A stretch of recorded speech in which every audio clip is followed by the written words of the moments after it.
बाबा नमस्कार. नमस्कार. नाव काय आपलं? सदाशिव लक्ष्मण शिंदे.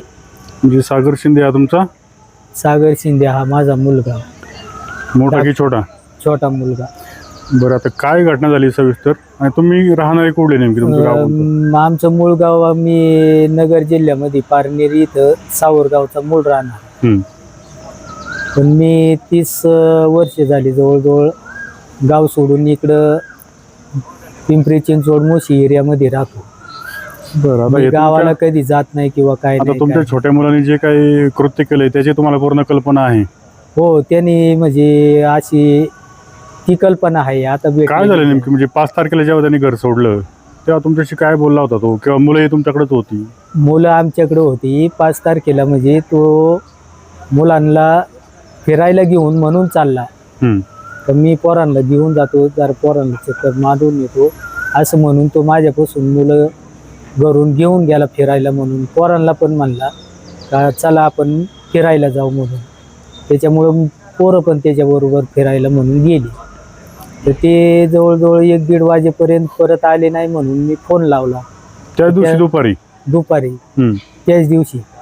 तर तो फोन लागायचा स्विच ऑफ झाला त्याचा फोनच काही उचली नको. फोन बंद झाल्यामुळं मग आम्हाला काळजी वाटायला लागली. त्याच्यानंतर आम्ही मग सारखं त्याला फोन लावित राहिलो. त्याचा फोन काही लागाना. तर तो फोन लागला त्याचा संध्याकाळी 6 वाजता, 6, 6:15 दरम्यान असा फोन लागला त्याचा. फोन लागल्यानंतर मग तो बोलला माझ्याशी का दादा मी रूम घेतला, मी पोरांना घेऊन आता इकडं रूमवरती राहणार आहे. मी इकडे जेवणाची पोरांची सोय केली, डबा बिबा लावला, मी आता तिकडेच राहणार आहे. त्यांनी मुलांक दिला फोन. पोरं लहान मुलं असल्यामुळं त्यांना मी म्हणलं बाळाओ कुठे रे तुम्ही? ते म्हणले बाबा आम्ही रूम केलाय, आता आम्ही आमच्या रूमवर राहणार आहे. नातू बोलला तुमचा? हा, नातू माझ्याशी बोलला का आता आम्ही काही तुमच्याकडे येणार नाही, आम्ही आमच्या रूमवरती राहणार. आम्हाला मग त्याच्यामुळे जरा थोडा आधार पोचला का मुलं आहेत बुवा त्याच्याबरोबर. म्हणजे दिवसभर फोन बंद होता पण संध्याकाळी बंद झाल्यानंतर आम्ही बुवा निसंत झालो. त्याच्यानंतर तो रात्रीचा आम्ही झोपलो जेवण बिवणं करून. त्याच्यानंतर सकाळी तो घरी आला 7-7:30ला घरी आला. घरी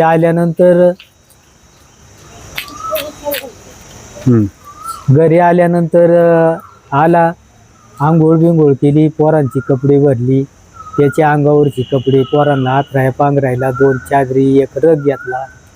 तर पोरांना आथराया पांघरायला लागेल, पोरांची कपडे बदलायला लागतील म्हणून असे कपडे वगैरे सगळे घेऊन गेला तो. आणि गेल्यानंतर गेला तर म्हणलं आता हा रूमवर गेला असेल म्हणून आम्ही परत रूमवर गेला म्हणून मी तो विषय सोडून दिला. त्याच्यानंतर मग आम्हाला आळफाट्यावरून तो 15-20 मिनिटं घराच्या बाहेर जातो कुठं, नाही तर इकडून पोलीस स्टेशनचा फोन झाला मुलीला. आणि मुलीला मग आम्हाला फोन केला का दादा असा असा पोरगा आळफाट्याला आहे आणि तो आपलंच पोर आहे, आर्यनच आहे.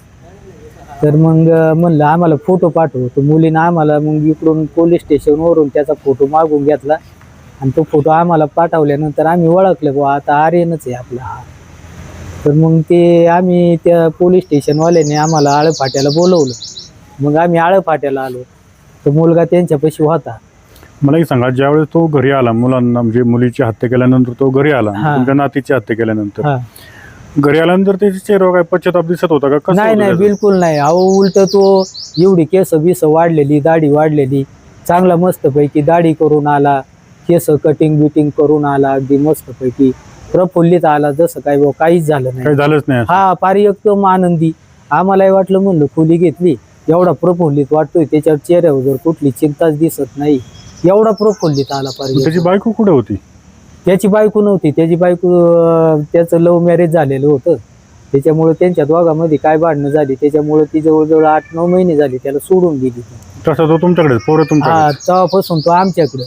बरं, ती मुलगी जाताना बी तिनं भोसरी पोलीस स्टेशनला कंप्लेंट केली होती याच्यावर. हा, आणि ती आई वडिलांना त्या पोलीस स्टेशनला घेऊन आली, भोसरी पोलीस स्टेशनला. आणि तिथं सांगितलं म्हणली मला पोरं लागत नाही आणि तो पण लागत नाही, मला त्याच्यापाशी राहायचंच नाही. म्हणजे थोडक्यात त्यांनी त्याग केला सगळ्याचा? हा, सगळ्याचा त्याग गेला ना. ती निघून गेली. मग ती आई वडिलांबरोबर गेली का ती आई वडिलांनी तिला तिथं सोडलं, आई वडील निघून गेले, तिथून पुढचं तिचं काय तिचा संपर्कच नाही तिथून. मग आता ही घटना झाली, तिला कळवली का नाही? ही घटना झाली पण तिचा नंबरच नाही ना, फोनच नाही तिच्याकडे. आता तिचा जो नंबर होता तर त्या नंबरवरती तिचा नंबर फोन लागतच नाही. पण या असं तुमच्या मुलांनी करायचं कारण काय भाऊ? त्याला काय ताण होता किंवा काय? नाही कुठलाच ताण नाही हो. तो आमच्या मधून आहे ना, ज्यावेळेस लव्ह मॅरेज झालं ना त्यांचं, त्यावेळेस माझ्या मोठ्या मुलाचा ऍक्सिडेंट झाला. आता तुम्ही बघितलं ना, पायामध्ये एका पायामध्ये फ्रॅक्चर झाला. त्याच्या पायाला जवळजवळ एवढा गॅप आला हाडामध्ये, गुडघ्याच्या खाली. आता एवढा गॅप बरंच तोपर्यंत जवळजवळ आम्ही त्याला 5 वर्ष सांभाळतो. तो कॉटवरती पडू नये. आता हे झाल्यामुळं, आता तो जरा थोडा बेल्टवर आल्यामुळं तो इथपर्यंत आला. आता तर या मुलाला आम्ही सांभाळितो असं, तर हे झाल्यामुळं तो म्हणला आता तुमचं कोण करणार, याचं असं झालं, आम्हाला वेगळं राहायचं, आम्हाला काही तुमच्यात राहायचं नाही. म्हणजे जेव्हा तुमच्या मोठ्या मुलाचा अपघात झाला तेव्हा त्यांनी घर सोडलं. घर सोडून तो जवळजवळ 4-4.5 वर्ष बाजूला राहिला.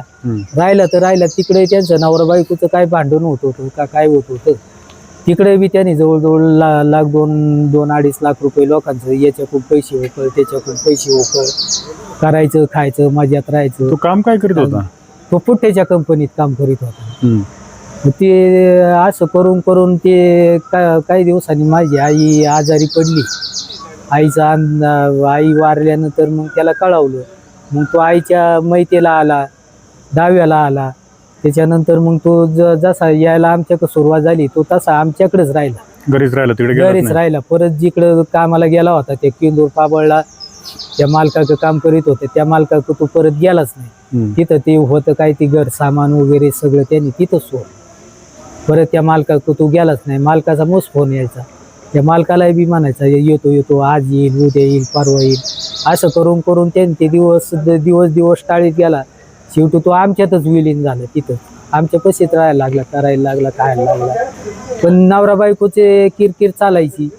पोर म्हणायची मी काम करते, तू काम करीत नाही, घरी पगार देत नाही. त्याने एवढे 4 महिने आम्हाला लफांग्या मारल्या. आणि 4 महिन्यानंतर एकदा म्हणला झाले 70,000 जमा, एकदा म्हणले झाले 40,000 जमा. आणि बँकेचं काय म्हणला ते आधार कार्ड अपडेट नाही, त्याच्यामुळे बँकेतून काय माझे पैसेच निघत नाही. म्हणजे घरी पैसे द्यायला टाळाटाळ करायचा? हा, पैशाचे टाळाटाळच करायला लागला तो तिथून पुढं. मग ते नवरा बायकोचं खटाकल्यानंतर मग त्या पोरीनं घरच सोडलं डायरेक्ट. ती डायरेक्ट निघूनच गेली त्याच्यापासून. मग ती जवळजवळ 8-9 महिने झाले त्या पोरीचा संपर्क नाही. ती पोरही फोन करीत नाही, बाबा मुलं कशी आहे किंवा काय असं. ती पोरं आमच्याशी संपर्क साधित नाही. आणि इकडं तिचा जुना नंबर होता, त्या फोनवरून फोन लावला तर तिचा फोन लागत नाही. कारण ती घरी मोबाईल सोडून पळाली होती ना इथं. सिम कार्ड काही मोबाईल मध्ये ठुलं नाही, सिम कार्ड काढून घेतलं, मोबाईल हँग करून ती आपली निघून गेली. आता तुमच्या मुलाने एवढं भयानक कृत्य केलेलं आहे, त्याला काय तुम्ही सरकारकडे काय मागणी कराल? सरकारकडे आम्ही तर एवढीच मागणी मागू साहेब. एवढं लहान मुलाची हत्या केली हो त्यांनी. 3-3.5 वर्षाची पोर मारून टाकली. काय त्या पुरीच्या आज आम्ही पाहतो इथं, काय त्या अंगावरती गवत, काय कचरा, कशी पोर फेकली हो यांनी मारून. अहो तुम्ही आला तरी चालेल, पण आमच्याकडे नका लो. उद्या तो आमचाही घात करू शकतो. उद्या त्याला सजा दिली तुम्ही आणि तो तिथून सुटला, आला उद्या हे पोर जिवंत, या पोराला तागा फटका केला. पोर माझं ते एक मोठा अपंग झालेलं, उद्या त्या पोराला काही दागा फटका केला त्यांनी, आम्हाला काही मारलं बिरलं, आम्ही काय करणार त्याला? बरं तुम्ही पहा तो पोरगा किती दणगट आहे, किती बॉडीनं जांब आहे. तो आम्हाला सहज मुरगाळू शकतो साहेब. एवढं फक्त तो सुटला नाही पाहिजे, तो आमच्यापर्यंत परत आला नाही पाहिजे. एवढी हात जोडून विनंती, एवढी कठोर शिक्षा द्या त्याला पार फाशी दिली तरी आम्ही काही म्हणणार नाही. इतक्यापर्यंत सांगतो, फक्त तेवढी आमच्यावरती कृपा करा, नाही तर तो आमचा घात करीन. जर सुटला ना, आम्हाला तो जगू देऊ जाणार नाही. एवढी विनंती आहे फक्त तुम्हाला, का त्याला अगदी कठोर शिक्षा, म्हणजे तो आमच्याकडे आलाच नाही पाहिजे. एवढं फक्त करा साहेब, बाकी दुसरं काय नाही. धन्यवाद.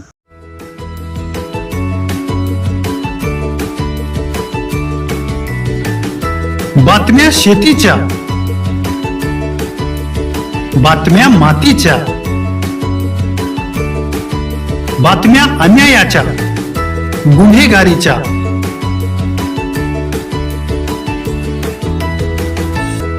राजकारणाच्या आणि समाजकारणाच्या, शोषणाविरुद्ध बुलंद आवाज, जनसामान्यांच्या हुंकाराची गाज, सत्कार्याला प्रोत्साहन, दुष्कृत्याला अनुशासन, निर्भीड, निस्पृह, सडेतोड, बेधडक आणि रोखटोक म्हणजेच विघ्नहर टाइम्स. शोध बातमीचा, ध्यास सत्याचा. आपलं चॅनल, आपली बातमी. सबस्क्राईब तर कराच, पण बेल आयकॉनवर क्लिक करायलाही विसरू नका.